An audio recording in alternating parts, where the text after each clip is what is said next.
we're here making sure all set up, audio sounds good. So without further ado, welcome back to the podcast, ladies, gentlemen, everyone in between. We got love for everyone here. Beautiful day. I'm looking out my window right now. As you can see, the light pouring in me because I still have not bought good shades yet. But also, our lease is up in September, so literally a month from now. So I'm thinking, why even make that investment? And I'm saying investment like it's not, $200, but also we're not rich out here. As I've explained with the podcast setup, we're not rich out here, but it'll get better. But no, our lease is up in about a month. We've been in Hollywood for damn near 4 years now, so definitely want to make a change. We talk about it every single year of let's go to Studio City, let's do this, let's do Santa Monica, Burbank, whatever it may be, West Hollywood. But one thing you may not know about Los Angeles, maybe some of you know, it's expensive as shit. It is not cheap to live in the city of Los Angeles. Who knew? Who knew coming from a small town that it wasn't cheap to live in Los Angeles? But the apartment we've had, huge bang for our buck. I truthfully do love it here, but we've definitely outgrown it now that we've added a psycho member to the family as well. Yeah, I'm talking about you as he chews on his bone right now. Just need more space. A little more space. Different neighborhood would be nice. Just change up the city. Like, I just feel so stagnant in my everyday that, we need to change. So definitely going to move. And I think what I want to do is I keep thinking, right? Like, I've been shooting this podcast in the corner of my apartment for a while now. Now, I'm not against shooting some shit in your apartment. Completely down with that. But there's just a lot. If you were to see behind the camera, there's just a lot going on. So put my thinking cap on. I was like, all right, there's two options I can do here. One, try to find a studio out here in Los Angeles that I could rent out for the podcast. That's going to cost arm and a leg. Don't have that shit. Cannot afford that whatsoever. So I was like, okay, what if we got a 2-bedroom apartment? Obviously we're in a 1-bedroom, but I was like, what if we got a 2-bedroom apartment? Maybe it would be an extra $300-400 a month, which I'd be happy to pay, because if you were to go lease out a studio for a month in Los Angeles to shoot a podcast, you're looking at minimum $1,000 a month. So I'm like, all right, I'd save money. So at the moment I'm thinking maybe get a 2-bedroom apartment, convert the 2nd bedroom into Emma's second closet, little podcast studio, little workspace, little everything in between.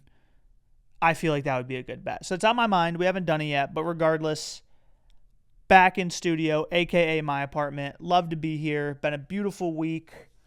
Wednesday, lot going on. But just wanted to, back to weekly. Like, again, as I said last episode, I won't say dealing with a lot, because that's got negative vibe to it. It wasn't dealing with a lot. There was a lot going on, from new pup, really busy work, everything like that. But currently at the moment, all the people I work with are gone away from Los Angeles. Some are Midwest, some are East Coast, whatever. So we have a little bit of a chill time as of right now.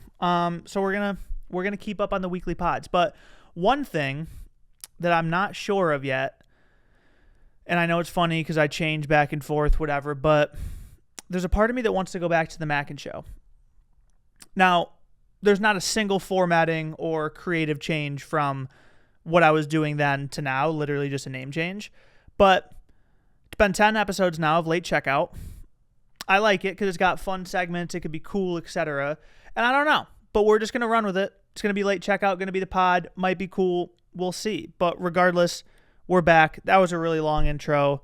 Everything's been good. We survived the tsunami, and we're living. And some personal life before we dive into some topics and shit is the tsunami was, I guess there was a record-breaking, I think it was an 8.8 earthquake off the coast of Russia, Kamchatka, which I believe that's like northern peninsula Russia, something like that.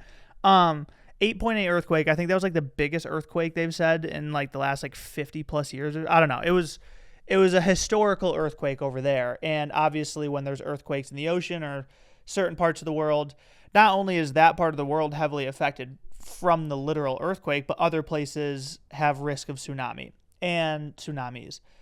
LA was one of them because we're right on the other side of the ocean from Russia. So is Hawaii, Washington, Oregon.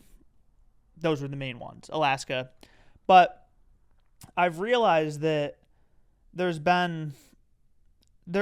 social media, like, right, don't get me wrong, completely be prepared. It's an actual, like, possible thing that could happen. I don't doubt that whatsoever. But, like, there's so many things I see on social media of people who are just, like, either praying or waiting for, like, bad things to happen, and either content purposes or just to, like, distract from their daily lives, which is fine. Like, if anything, I use this shit to distract from my daily life, to talk to a camera. But I kept looking at, like, the tsunami stuff, and I was like, all right, 8.8 earthquake. I was like, do I really think a tsunami is going to hit anywhere?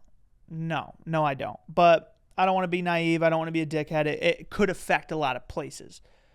But I kept being, like, there was hundreds of people doing live streams, nonstop news updates, people staying up till 3 a.m. to check. And I'm just like, I just don't see it happening. Like, and everyone's kind of waiting on that and, like, pausing their life to make that happen. And again, I'm not saying I don't get it, but it just seems like there's a hyper fixation on the worst possible outcome, in my opinion.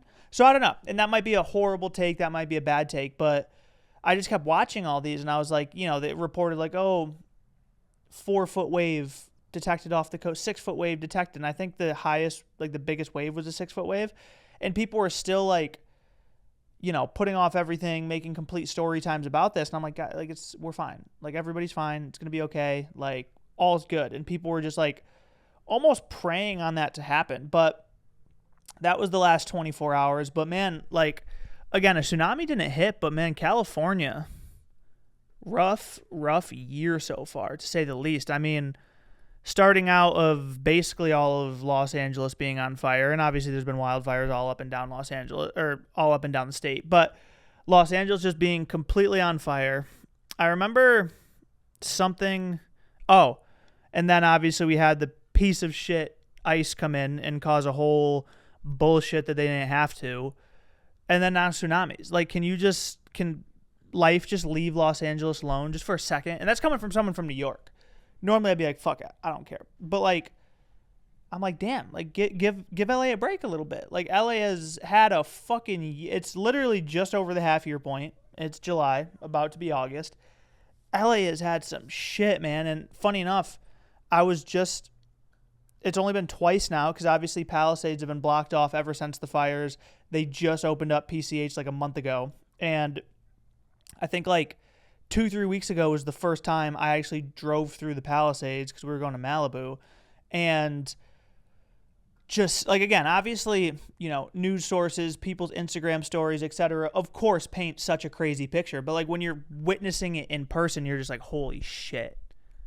Wow. Like, again, I understood the destruction and the severity of it from, like, just seeing the videos and everything. And obviously, like, I lived in LA, so I saw all that smoke.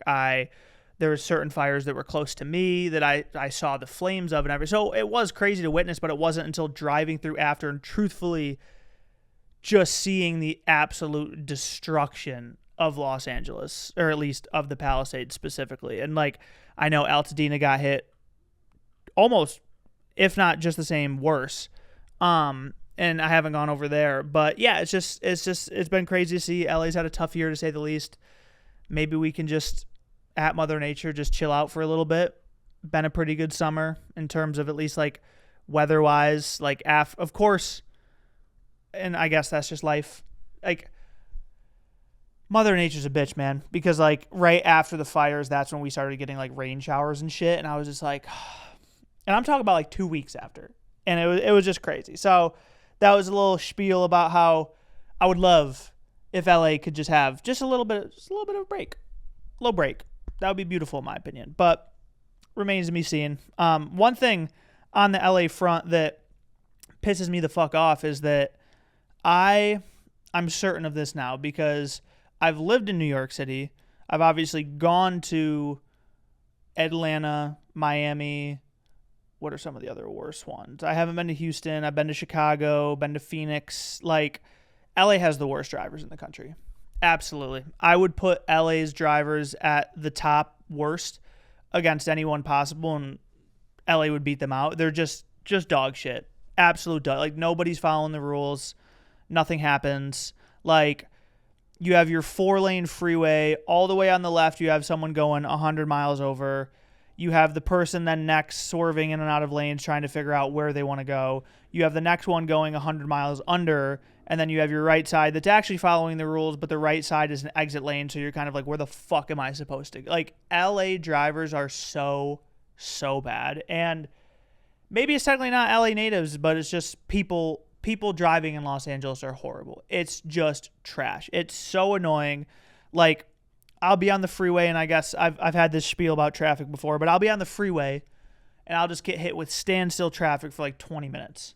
Out of nowhere, it just disperses. Gone. Poof. Goodbye. No accident, no construction, no nothing. It's just gone. I'm like, how did it start? Where did it form? How did this happen? How did it get to standstill? Like, right? People merging in and out, people getting off exits. I get if there's none of that, no accident, construction, like someone pulled over. Like, I get if none of that's going on and maybe like the driving is just slower. I get that. Slower. I'm talking about standstill. How does it get to that point? You have a 4-lane freeway. 4 lanes. And I was talking to a couple people from here, and like, I know a lot of people think the 4-lane freeway is stupid and it's dumb. And I'm not entirely saying it's not. But when you have the morons that drive here, do you think cramming that into 2 lanes would help? Anyone in architecture, call me a moron. Call me dumb. I'm okay with that. But, like, tell me how that would fix it. Tell me how there's already traffic and awful drivers in 4 lanes. How would making it 2 lanes make it better? I would actually like to know that. I don't think it would flow quicker. People wouldn't get it. Like, no. I just think it's fucking stupid. LA's got the worst drivers in the country, and yeah, it's just terrible. Like, just absolutely dog shit. So, LA's under fire for that for me. LA, you got to get it together. Just the driving aspect. We need to do better as a city. Come on now. Also under fire, the sweet Sydney Sweeny. Sydney Sweeny is under fire at the moment. American Eagle. Not reading the room. This one's a complex one because it went so much deeper than I thought once I started reading. So over the last couple months, Sydney Sweeny. All right. Obviously, everybody knows Sydney Sweeny. Very beautiful woman. Very nice features. That's what she promotes a lot of the time. Which, hey, I've always said it. If you're going to get a fucking bag for doing that, do it. Not hating on you getting money. But it's been selling her bathwater, selling her like bathwater scented soap bars, ads of her kind of just very sexual, which again, that's okay. That's fine. Do it up. Don't care about that. But I figured that was the lane that she was keeping in, was just to over-sexualize everything to sell shit, which, cool. Don't really care. She comes out with an American Eagle campaign for jeans. And it's of her, like, seductive talking about genes, about genetics in your body and offspring. And I was like, oh, this is like, they're basically ASMRing porn to, like, sell these jeans. Whatever. Again, I don't shop there. It's not going to make me shop there. If I did shop there, it wouldn't make me not shop there. But, anywho, I was like, okay, they're just over-sexualizing again to sell jeans. Like, when is the shtick going to be up? So people were all up in arms about this. And I thought, like, okay, like, I mean, like, I get if you kind of want to be like, all right, when's the shtick up? Like, let's find it. Like, you're an actual, like, good actress. Like, let's find a new lane. Like, let's do something. No. To my surprise, people took that as Abercrombie or American Eagle or fucking Nazis. Like, they're talking about jeans and being blonde-haired and blue-eyed Nazis. This is anti-Semitic. This is fucked up. Now, I can realize I'm a white male. My opinion does not necessarily fucking matter on this whatsoever. For the people who do feel a way about this, very well aware of that. But, and I get it can, and again, this is where I'd love to have like that conversation and learn where people are coming from with that. Because I'm kind of looking at this and I'm like, I just think you're reading, like I legitimately think they're just trying to like be over sexualizing Sydney Sweeny to sell jeans, which again, as I said before, I'm like, okay, we get it. But I don't think they were going from like an angle of anti-Semitism to like, I don't think they need to do that. Like as an ad, like, I don't know. Again, it's just me. It might be a dumb point of view. It's truthfully just my opinion.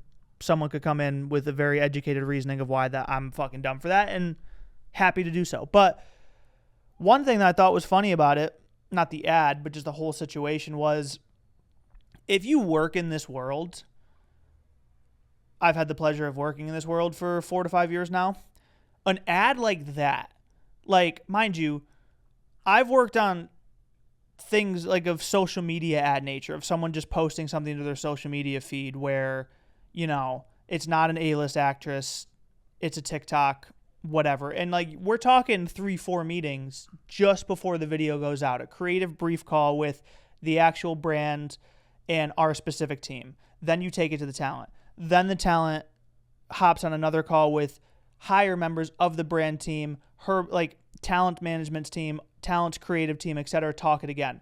Boom. Then the video gets shot. Then you hop on yet another call to go over the video. What are thoughts? That's where you have C-suite members, the brand's creative team, sometimes legal, the talent's management, the talent's creative team, and the talent themselves. Boom. Then you give your thoughts on it. Then you hop into yet another meeting before it's posted to finalize everything, being like, okay, are we fully squared away?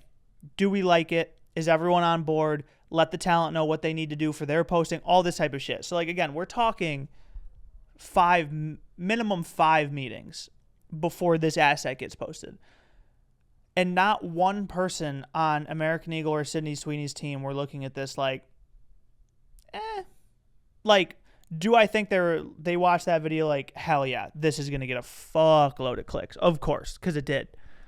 But like, and maybe they did flag, maybe they didn't, of like, hey, you know, we've been over sexualizing her for like, you know, some years now. Maybe we, you know, do a different, where's that bone? Oh, maybe we do a different angle. Maybe I don't know about this. Maybe we just change, it could be the same video, but maybe we just change the text a little bit, you know, change the script, something like that. And clearly those concerns were not cared about because the video went out. And in the most fucked up way possible, and you'd understand this in marketing, is that American Eagle kind of caught a little bit of a W there. American Eagle was, I wouldn't even know the number that American Eagle was searched over the last 48 to 72 hours. An insane amount. Same with Sydney Sweeny. Like, it got everything they needed it to get. I don't really think companies such as that are like, this ad we need to see in it a huge amount of engagement and actual sales from this ad. Like, that's not how those big name brands work all the time. And yeah, it's just crazy. It's crazy to see. If we're being honest too, like, I don't see this affecting Sydney Sweeney's career. Really don't. I did see, however, people comparing the Sydney Sweeny ad to Kendall Jenner's Pepsi ad. That's where I was like, okay, we need to hold up. We need to hold up here.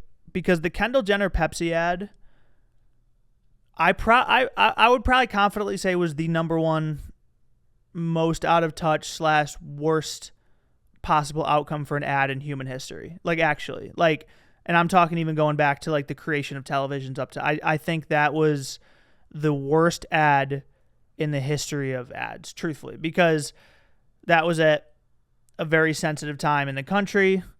And the ad was basically like, hey, Kendall Jenner is going to give these cops a Pepsi, and that's going to create peace. That's literally what the ad was reading. And I'm not saying Sydney Sweeny American Eagle ad had no flaws, because again, I just went on a rant about how it did. But for you to make those comparisons, that's where I'm like, grow the fuck up. like it's not that serious. It's not as like even in the same ballpark as the Kendall Jenner Pepsi ad. So yeah, I just thought that was crazy, and they clearly like partly missed the mark / didn't miss the mark because again, like my dog's gonna piss. I just know it, and I'm gonna have to go clean it up after I just took him outside. Please don't piss. You're stretching. Go up. Nope, don't. Oh, I forgot to close all my doors. 1 second, be right back.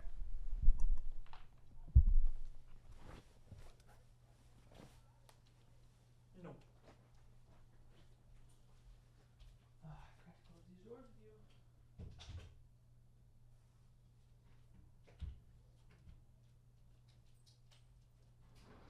I'm trying to podcast, Mr. Man. I'll give you a pet in a second. Or a little bit.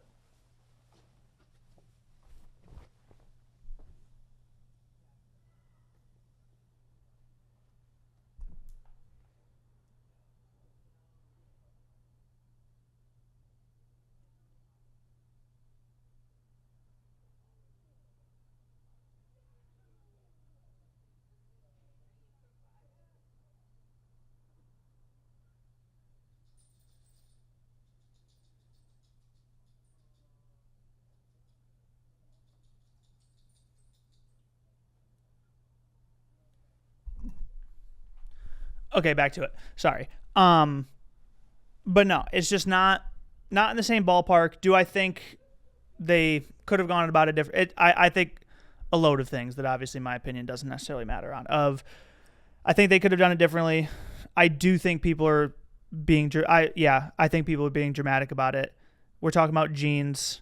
I don't think they were trying to like secretly, do a Hitler seance to sell jeans through Sydney Sweeny. I just don't, like, truthfully. But that's the world we live in that, they'll want to pick it. I don't know. It's just crazy. But regardless, for American Eagle, got a shit ton of clicks. For social media, got a shit ton of posts. So there clearly were some entities that walked away with a little satisfaction from it, evil or not. But that's where we're at right now. But in other celebrity news that I guess is a little more positive, yesterday was an insane day for celebrity couples. And what I mean by that, out of nowhere, just a bombshell, 3 new, news title, whatever, of celebrity couples came out within like an hour of each other. One of them, Liam Neeson and Pam Anderson. The second one, Tom Cruise and Ana de Armas. And the third one, oh my God, which was just crazy, Katy Perry and Justin Trudeau. That, right, Liam Neeson and Pam Anderson, I look at that like, this is weird. I mean, same age, been in Hollywood forever. Okay. I think they're in a movie together. Okay, cool. I guess I can see that. Go on. Next, Tom Cruise, Ana de Armas. Okay, a little bit weirder because if we're being honest, I literally can't see Tom Cruise being intimate with like anybody. Like he's a robot, but regardless, go off. Both big movie stars, both doing their thing, etc. Third one, Katy Perry and Justin Trudeau, former Prime Minister of Canada, and Katy Perry. How that relationship, I guarantee you that relationship probably got struck up at the Bezos wedding. But regardless, how that relationship got strung up, no fucking idea. And I will say, like, that one probably has to be full of conversations about, like, who's clowned and hated on most. Because Katy Perry, I don't know what the hell happened to her over the last 10 years. But it's kind of weird now, odd, whatever. And then people just hate Justin Trudeau. So they're probably just at dinner like, I'm the most hated. And he's like, babe, I literally was a prime minister of Canada and I did blackface. So I think I take the cake on you for most hated right now. But that's just the weirdest possible relationship. Like, she just broke up with Orlando Bloom to go to Justin Trudeau. I'm not understanding the synergies. I'm not understanding what this means for world peace. What's going to come of this? Is Katy Perry going to become Canadian? what is Katy Perry? It brings back a funny story that I was listening to also that because Big Cat and PFT were talking about it, which is hilarious, is that because it's happened so many times, but when Ellen DeGeneres was being fully canceled for treating her staff like shit, and Katy Perry came out and was just like, well, no, she was really nice to me. No shit. Your talent. You're Katy. Like, what? That's like if, Jimmy Fallon got canceled for being a piece of shit to his staff, and Will Ferrell was like, well, no, he's always been good to me. I don't know what you guys are talking about. No shit. Of course they're going to be nice to talent. And I think Ellen and Portia are done with the UK, because I remember when that was so funny, where I know how those egos work, where when Trump got elected, Ellen moved to the UK. She was probably so mad that no one gave a fuck about that.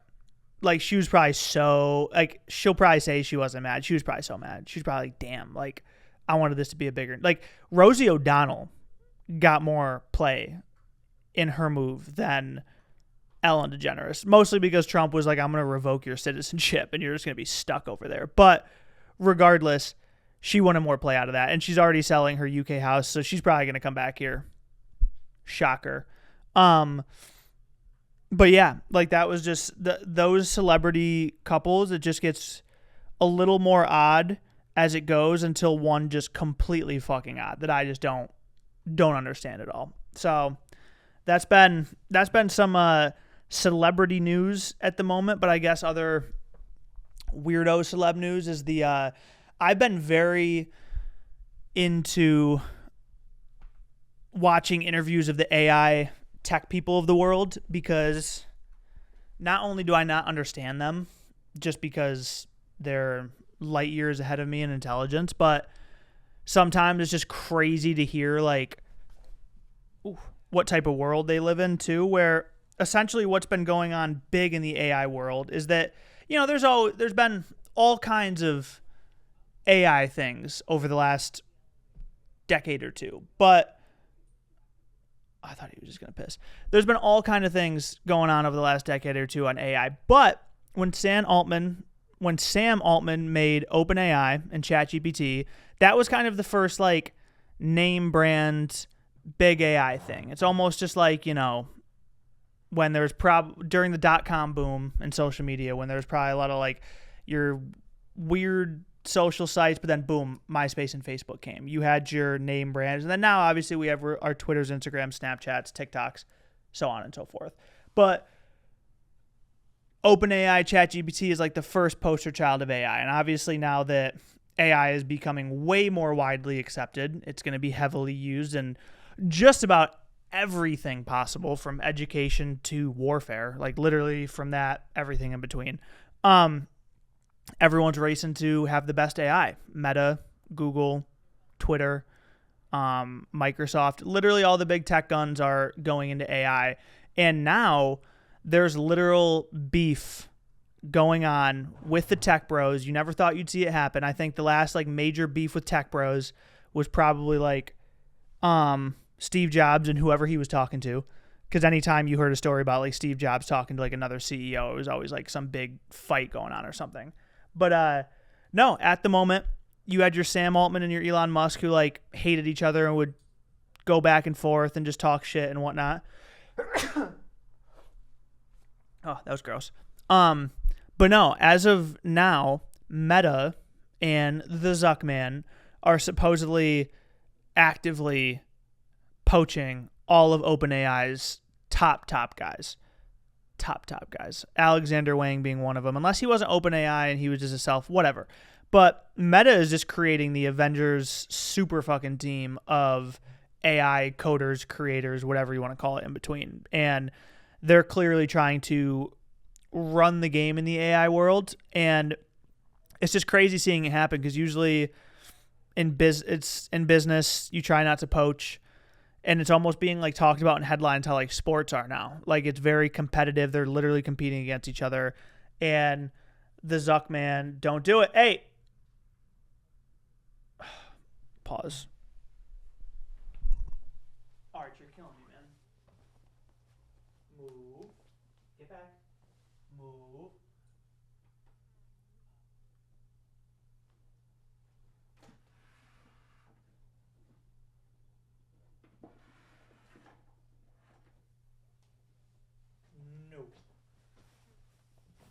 naughty. You being naughty. I'm almost done. What am I already? Yeah. Another half hour. As I was saying, the Zuckman is just actively poaching OpenAI employees and other ones. And I'm sure it's going to continue happening. Like, I'm sure Microsoft will do it. I'm sure X will do it. I'm sure everyone in between will do it. But when I saw these fucking contracts of what Zuck is giving out to some of these people he's poaching, it's A, absurd, and B, I can't blame any of the guys for leaving, because he's offering some of them like $100 to $300 million a year to come to Meta. And that's just, yeah, I mean, that exceeds sports contracts. Like, you know, biggest sports contract in history, Juan Soto, like $762 million ish, 52 maybe, over 10-year span. Still an absurd contract, almost $1 billion contract, almost $100 million a year. He's sitting like 72. Some of these coders and AI people like are exceeding sports contracts. That's insane to me. Not saying they don't deserve it. I'm just saying in my lifetime, anytime you'd see a big contract, it would be for sports. And the Zuckman is just like, screw ethics, like come to Meta. And that goes back into hearing some of these guys talk about it. It's just insane to me the way that they see life moving. And Alexander Wang did a podcast with that one bald dude who was in, I think he was a SEAL member, and he very serious and talks very serious, whatever. But Alexander Wang was on his podcast and basically said that we're going to be able to upload our life and our existence into a computer someday. I'm good on that. Memory card issues. What are you going to do? But going back to what I was saying is that every time I hear these tech bros talk, I'm just, and again, maybe this is just a me thing. Maybe it's because I'm relatively a simple guy and maybe I'm just not getting it. But when I hear these tech guys talk about humans' existence doesn't need to be, or we need to go to Mars, or like our existence and souls are going to be uploaded on computers, I'm so fine dying before that happens. So cool. Or just like not being a part of that. I'm so cool with that. Like, I don't want that at all whatsoever. That is a life I'm good on. My guess is in my lifetime, that's definitely going to be something people do. It's possibly going to be a norm. Not here for it. Or I'm sure, whether it's Zuck or Bezos or whoever, I'm sure one of them is working on a possibility to live forever. And another thing I am so good on. Don't want to live forever.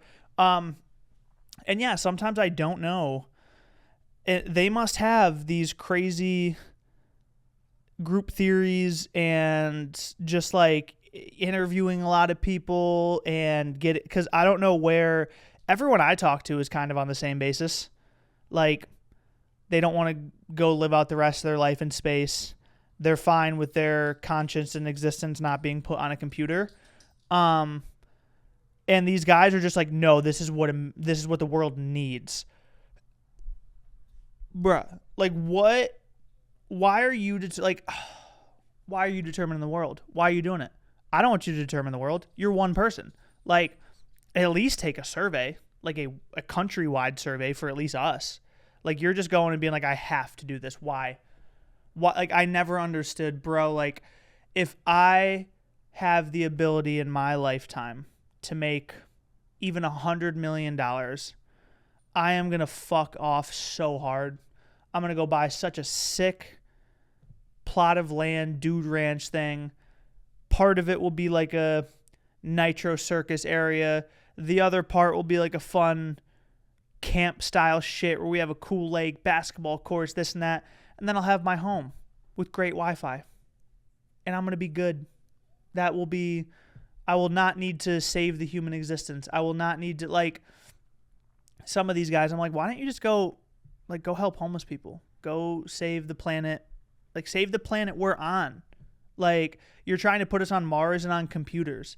Save what we have. Like, and I'm sure one of them would go back to that bullshit Interstellar and fuck that guy for that, where he was like, oh, well, we want to save the planet. He goes, well, no, we weren't meant to save the planet. We were meant to leave it. Fuck you. We were meant, you sent Matthew McConaughey into space and he missed Murph's entire life. I'll never forgive you for that. But yeah, I'm just not, when I hear those tech bros talk, I'm not their audience. I'm just not getting it. And it's not that I'm not fully understanding what they're saying. I am not, trust me. Like, I'm not calling myself smart, who I'm understanding Alexander Wang talking about what AI is, but I'm not understanding their need to like make robots out of us. I'm just not here for it. So the AI race has been fucking ridiculous, to say the least. And I'm just going to keep here just chilling, having fun, talking to a camera, going for some hikes, and you know what? Vibing out, being good to my people, and so on and so forth. So AI race has been crazy. Zuck went from nerd dude who was a robot to he had like a good 6-month run there where people were like, oh, wait, shit. He's actually kind of normal. He's actually kind of cool. He's doing like samurai shit. He's wakeboarding in Tahoe. He loves the UFC. Like, he seems like he's trying to be normal, and then boom, out the window. He's trying to create robots again. So that's been the AI world at the moment. Just crazy. But on a lighter note, and this is where it's going to get contentious, Happy Gilmore 2 came out. A lot of reviews. I saw a lot of comments on this. I saw a lot of negative reviews of Happy Gilmore 2. I don't agree with it whatsoever. Don't agree with it. What do you expect going into the sequel of Happy Gilmore? The first Happy Gilmore, just an absolute chef's kiss amazing movie. Happy Gilmore is one of the better comedy movies, arguably best Adam Sandler movie of all time. Just amazing all around, cast, script, set, time, everything. What did you expect a sequel to that to be? Did you expect Oscar-winning performances? Did you expect deep dialogue? Did you expect some earth-shattering sequence of events to happen? Like, I'm not understanding the people who hated this movie, because it was exactly as it should be. It was stupid. It was funny. It had amazing callbacks, a ton of cameos that were fun. Will I give some of the critique for people to say there were too many cameos? Sure. Did I have a problem with any of them? No, I didn't. I actually thought the storyline was pretty good. Happy's washed up. It's, 15 plus years later. New golf league, a.k.a. Live, is coming in. Happy's got to save regular PGA golf. Funny enough, he's using some Live golfers, some not, to save the PGA. I thought it was great. I really thought it was it was exactly as it should be. Like, I actually left Happy Gilmore 2 thinking it was better than I thought it was going to be. Now, you have your people that think they're so deep, that think they're so in tune, and I know, blah, if you like this movie, blah, blah, blah, or if you did, you don't know movies. It was a straight-to-streaming comedy Netflix movie that was the sequel to Happy Gilmore, which was a movie about an angry hockey player who switched to golf. What did you expect the sequel to be? Like, get off your fucking high horse, enjoy some things, maybe go take a walk. Did you expect this to be Interstellar? Did you expect this to be The Departed? Like, Oppenheimer? You thought this was going to be the trilogy to Oppenheimer? Like, fucking relax. Like, I thought it was great. Truthfully, hats off to Sam, man. I really enjoyed it. I'll probably watch it again. It was just a fun, let me turn my brain off movie, truthfully. And funny enough, I thought Scotty Scheffler was great. I thought he was arguably, I don't consider Bad Bunny a cameo because I think he was a legit cast member. He was in so many scenes. I wouldn't consider that. Like, cameos are sometimes quick in and outs or not in a ton of shots. Yeah, like the golfers and Reggie Bush. Like, John Daly and Bad Bunny, I don't consider cameos. I consider them to just be cast members. But Cameos, I thought Scotty was the funniest. He played off the arrest thing. He was actually pretty funny. He wanted to stay in jail for the chicken tenders, punch the guy in the face. Thought he was hilarious. Bad Bunny, I mean, he's turning into one of those celebrities where I'm like, what can't he do? Truthfully. Like, amazing, like, great artist, WWE superstar, now actor. Dated Kendall Jenner. Foreign. What else is there? He's definitely going to be actor. I mean, he already is, but he's just going to continue it. Because I thought he was so funny.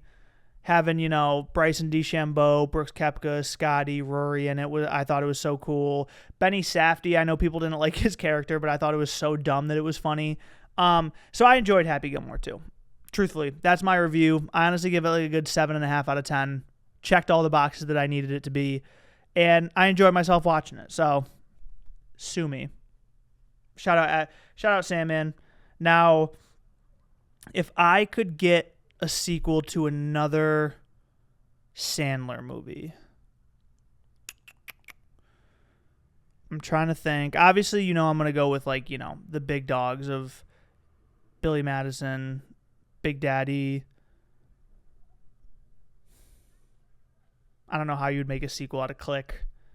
I'd probably have to go Billy Madison. He was relatively young, and he was in his late 20s in Billy Madison. Graduated school, life was good. That'd be funny to see what a sequel to that would be. Waterboy.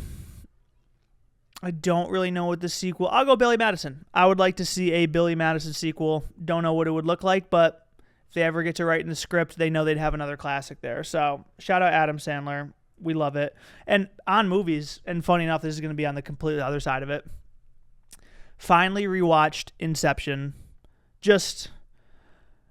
I don't know how people think sometimes. I really don't. I don't know how people do what they do sometimes. And I say that for a lot of things. But someone like Christopher Nolan, who not only directed Inception, but wrote it. I'm like, literally how? What a fucking masterpiece of a movie, truthfully. Just an all-around great movie. Ridiculous cast. Joseph Gordon-Levitt.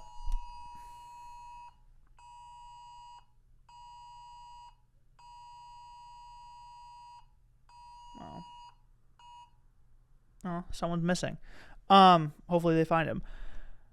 A ridiculous cast of Joseph Gordon-Levitt, Leo, Ed Hardy. I forget the old guy's name, but he's in all of his movies. Wow. Literally love him and was just watching Oppenheimer. How is my mind blanking? Cillian Murphy. Jesus Christmas. Just an absurd cast, and Nolan has his favorites that he likes to work with, and Inception is just crazy. And then the end scene just caught me again, where I was like, was he in Inception? Did he see his kids again, etc.?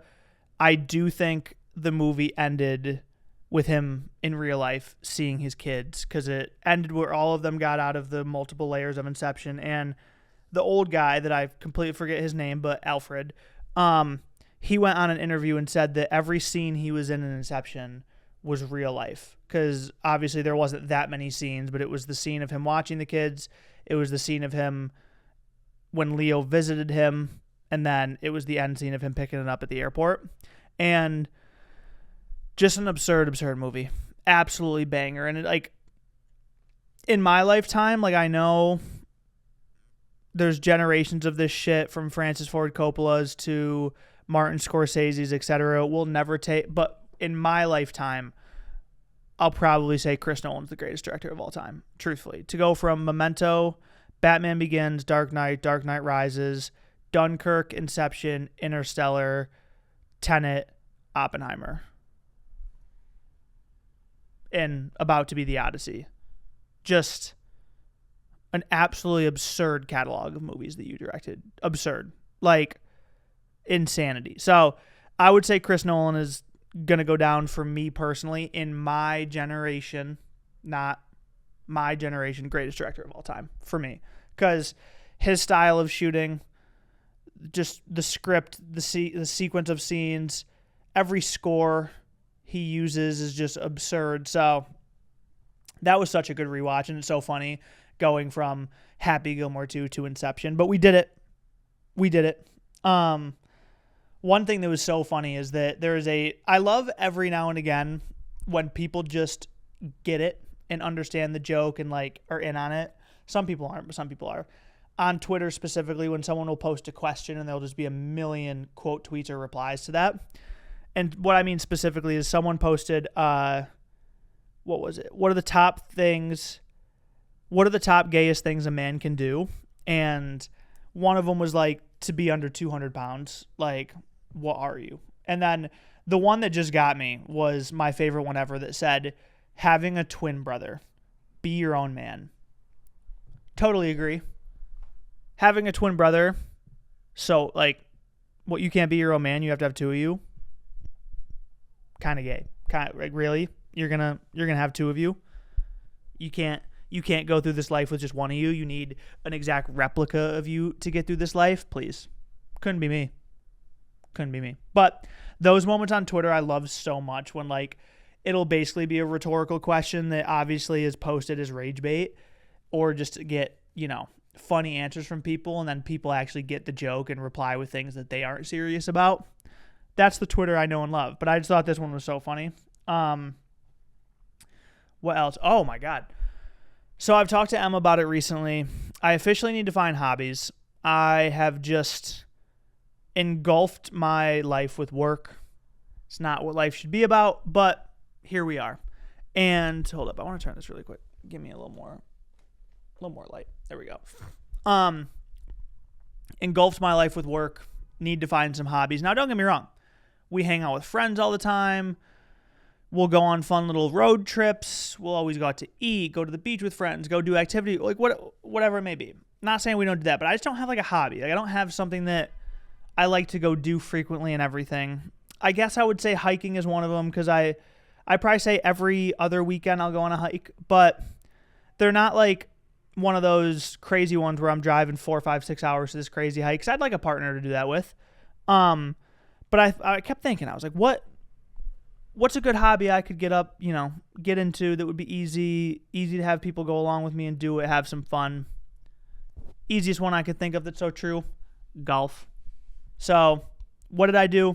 I officially started the trial of I'm going to continuously go golf. I'm going to get into golf more. And last weekend I went. I think I'm going to go this weekend, and I just want to continue getting into golf. I want to have a good time. I want to get a little better at it as time goes on. And when I'm on the course, it's actually so fun. It truthfully is such a fun sport to play. Such a fun hobby to have. And not to sound like one of those annoying golf pros, it is so peaceful. Like, again, a golf course is specifically supposed to be laid out and like manufactured to look beautiful. That's like legitimately it. Like they're not supposed to look dirty and disgusting. Like they're supposed to look nice. I'm very lucky enough to live in a place like Los Angeles or just anywhere in Southern California that has a lot of very nice golf courses because people, I'm sure same with Florida, Arizona, just very nice and beautiful golf courses. So I'm lucky. So I'm like, why not take advantage of that? So I'm officially going full golf mode. My friend Brett is making me a set of golf clubs because he's a golf coach. He knows his shit. And I'm going to get into it. I am. That's where you're going to hear me now. I'm officially going to start getting into golf. I'm going to get good at golf. Watch out. I'm going to be one of those bros. I'm going to be a golf bro. Emma's going to walk in Sunday morning. She's going to think, oh, football doesn't start for another like 5 hours. Yes. PGA's on. Take a seat. But no, so I'm going to get into golf and I'm excited about it. So don't be mean to me. We're going to fucking golf. On top of that, because I know I just mentioned, I'm so excited for football to be back. I'm so glad, right? Everyone yearns to have something to like get excited for, wait for, whatever. Sometimes for me, it's when a movie's going to come out, or like for me right now, it's like, oh, November, December, New Year's Eve, Stranger Things. I'm hyped for that. Or when White Lotus was coming out, I was like, oh, every Sunday I have something to watch. Let's go. Obviously that ended. And I don't have a TV show that I'm like binging right now. But when I was younger, Like, of course, I loved sports. I played all sports, like K through 12, like enjoyed it so much. And I would watch it when friends were watching. I was more of an NBA guy myself. Like, I would religiously watch NBA, and then, I would watch football through other people, but mainly just see it on social media, watch highlights, and I knew who people were. But as I got older, I just fell so much more in love, dove so much, like where I'm so excited for Monday night, Thursday night, and Sunday and Saturday for like, I'm so excited. Like, I'm actually getting giddy realizing like I don't need to make plans on, so like I get to get up and watch football. That's what I get to do today. So NFL season cannot come soon enough. I'm so excited to make plans specifically around watching football games. I cannot wait. It does suck though, where I know I've talked about it on this podcast before. I'm a Chicago Bears fan. Sad, I know. And I was a fake fan for a while in terms of like they were my team. I was never someone who like wavered or was like, this is my favorite team. I always said I was a Bears fan, but I never took the time to really see who their depth chart was, care about what their schedule was, give a fuck on who their head coach was, whatever. Over the last 5 years, that has for sure changed, and it's been bad.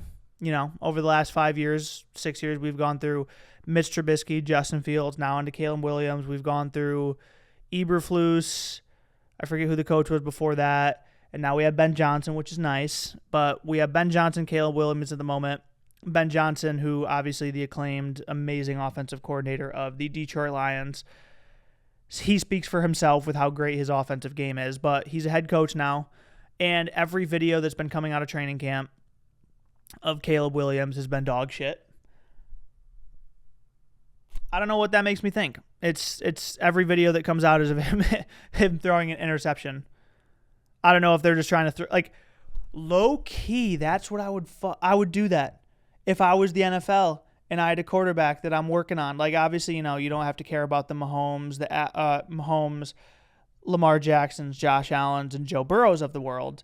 But if I was a team working on my quarterback, making sure he's set and getting him good, I would probably post a shit ton of videos of training camp of him doing horrible. So people think when going into the season, this guy sucks. So when the season comes, you know what? Jot that down, teams. That's what you need to do. Throw your competition off. But I'm sure that's not happening. I'm sure Caleb is just sucking at training camp. So I hope he can pull it together. I hope the Bears can have a good season. They have a pretty good roster. So it remains to be seen, but I can't wait for football season. And like failsafe, I'm a Bears fan. I know from the first snap of the first game of the season, they're not making the Super Bowl. So as time goes on, because I'm from upstate New York, by default, I want the Bills to do good. So yeah, Bears, hopefully they make the playoffs, but I hope the Bills win the Super Bowl. Josh Allen needs one. It sucks so bad that Lamar Jackson has to be a person too, because I want him to have a Super Bowl so bad. And I mean, I guess literally like one could win it one year, one can win it another. But like I want Josh Allen a little bit more because it's everything about Buffalo. I need that fan base to have a Super Bowl, and I love Josh Allen. But Lamar Jackson is just the fucking man.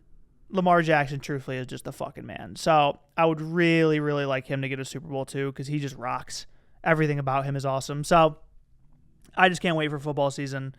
I can't wait to recap games, go into my thoughts on shit. Casey's Corner coming soon. So yeah, that's what I can't wait for football season. What else? Oh my God. There was a viral video, which is so funny, of this guy getting busy with his girlfriend at a Phillies game, which was just absurd.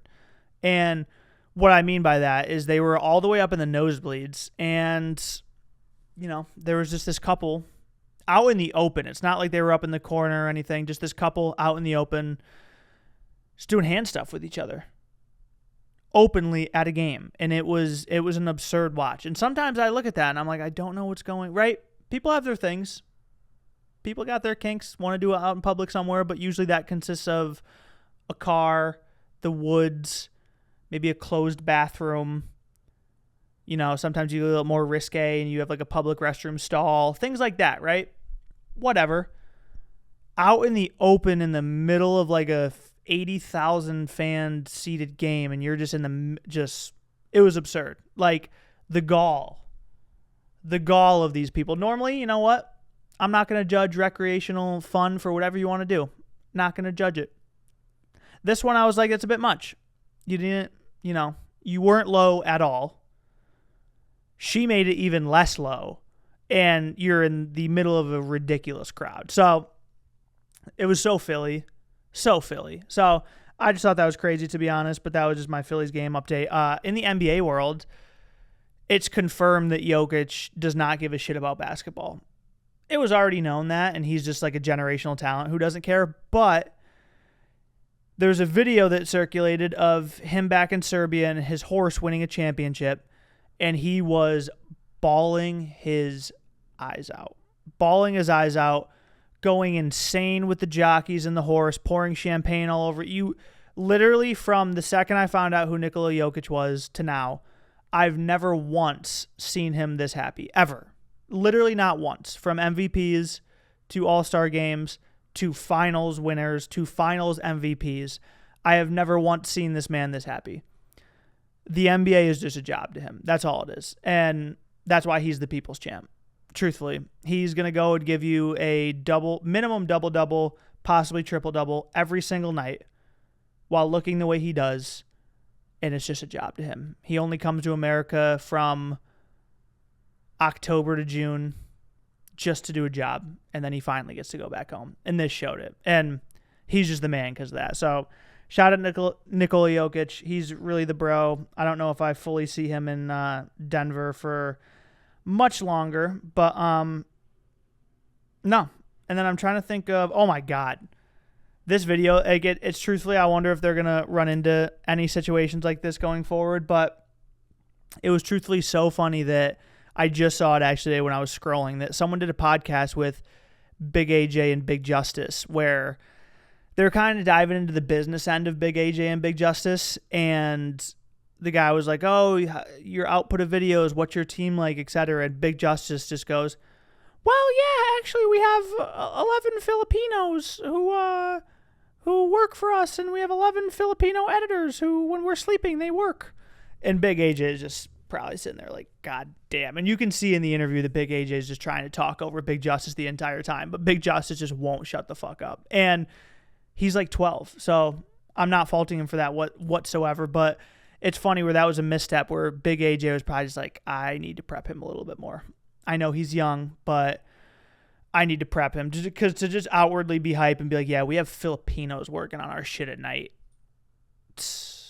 Big AJ was like, oh no, they're associates. One of them's a manager and a couple editors, and they're associates. That's all. And Big Just was like, yeah, the Filipino editors, so we don't have to do much. Like, we all know it's happening, but you don't need to. And again, I'm not faulting Big Justice because he's like fucking 12, but it's just funny where, yeah, he's getting to a point where you probably have to get him PR trained. But it is funny where to see that the Costco guys, I saw this fun, like that the Costco guys who blew up for reviewing chicken bakes and chocolate chip cookies at Costco are able to have a fleet of Filipinos at their beck and call is just insane.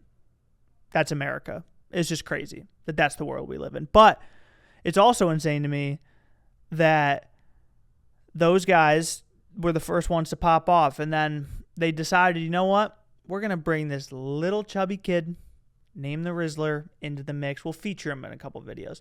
Nothing crazy. He'll just add some fun. Never did they think he would turn into a supernova. Like, I saw someone compare, the Rizzler is basically like Lil Debbie of our time, truthfully. Like, he is so goddamn famous and has so much aura that he's making appearances everywhere. Like, Quinta Brunson just had the funniest 3-part Instagram story the other day at some junket where she, like, first photo was, like, meeting the Rizzler. Second photo, playing Rizzler and Madden, winning. Third photo, we're good now. Rizzler's cool. It was just a game. And, like, he's almost like a folklore.